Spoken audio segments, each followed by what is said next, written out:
Alright guys, well the next thing in line, master cylinder. Going with the Wilwood 1-inch tandem. Remote reservoirs. Don't know if we're going to use those. But we're going to need this for our big brakes because as you've seen, we have Turbo 2 front calipers and we're running RX-7 rear calipers. I think the math is like 87% more braking capabilities. That tiny master cylinder isn't going to cut it anymore. So let's put on a Wilwood master. So first order of business is clearly we got to get all this off and out of the car, and that booster is a pain to get the nuts on. But I'm going to start up here on the easy stuff. Oh yeah, race car time.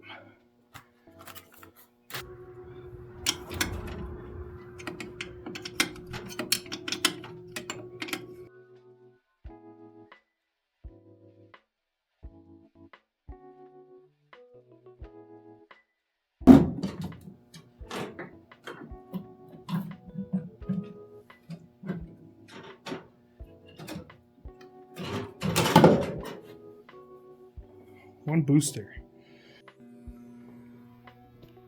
So first 3D print, it failed to print, so that's always awesome, but it's good enough to get the gist, make sure everything lines up, and that's our Wilwood tandem 1-inch. So let's get to drilling.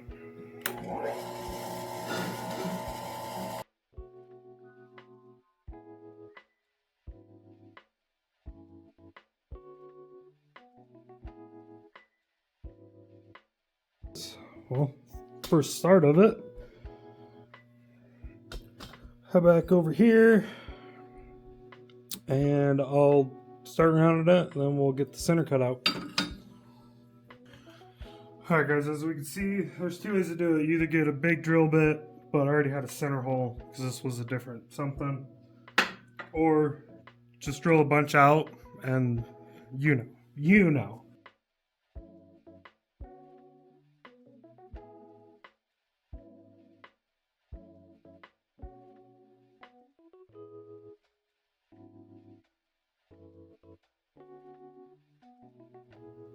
Not bad.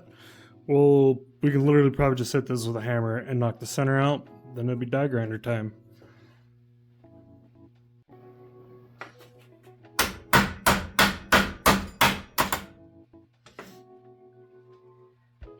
There's your center.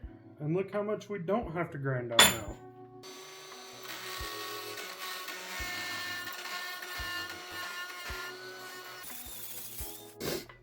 Well, I also just realized I didn't drill those two holes out, but ain't nothing we can't fix. Oh, and it's right there. So we'll grind out a little bit. Oh, I can actually see why. Hit it with the die grinder. We'll drill those two out. Then we'll bolt it together and bolt it in the car and see what it's like.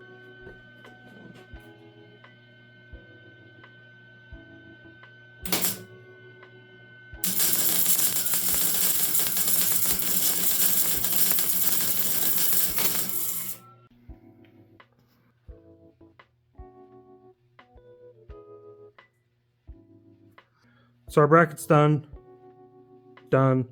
needs cleaned up, and then I'll eventually paint it, but we still have some mock-up to do. Now we need to work on the proper rod length. There we go. Basically, our custom push rod. Length to be determined. So this is where I'm going to mount my proportioning valve. It's actually the stock bracket for the stock proportioning valve.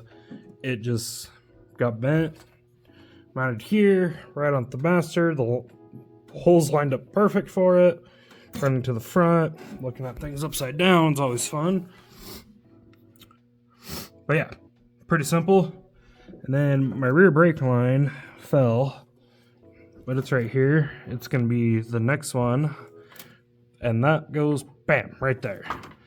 So I'm utilizing as much of the factory brake lines, and it actually is perfect. This is the stock line. It normally just has a loop in it, I just took the loop out because I'm running this T-block back here. And this line is also the factory right-hand side brake line. So with our new T, I just need to bend this line now to connect to that port right there. So it's just going to come straight out, 90 down, and then make a U-turn up and plug on in.